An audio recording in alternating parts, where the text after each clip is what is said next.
কুমিল্লার বিদ্যাসেনী সাংস্কৃতিক একাডেমির সাংস্কৃতিক অনুষ্ঠান ও গানের কর্মশালার আয়োজন করা হয়েছে।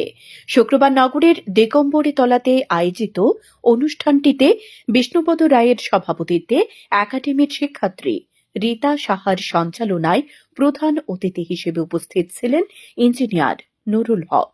অনুষ্ঠানে বিশেষ অতিথি ছিলেন খুলনা বাগেরহাট হতে আগত সঙ্গীত শিক্ষক স্বরূপ শিকদার।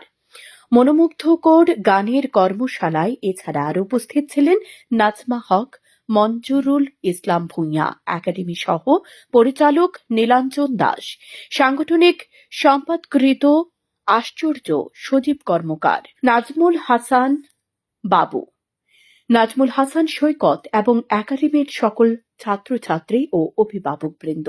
অনুষ্ঠানে দেশীয় সঙ্গীত দিয়ে নৃত্য পরিবেশনা এবং সর্বশেষে গানের কর্মশালা মধ্য দিয়ে অনুষ্ঠানের সমাপ্তি ঘোষণা করা হয়। বিদ্যাসেনী সাংস্কৃতিক একাডেমির পরিচালক ও প্রতিষ্ঠাতা মিঠুন চক্রবর্তী জানান, তোমরা বিদ্যাসেনীকে ভালোবাসো? কতটুকু ভালোবাসো? একটু জোরে হবে। এই একাডেমি যখন আমরা ক্লাস নেই, প্রতি শুক্রবার, শনিবার এবং মঙ্গলবার ক্লাস নেওয়া হয়। আমরা একটু ধরবো। তুমি নির্মল করুণার করে মরিমার মোছে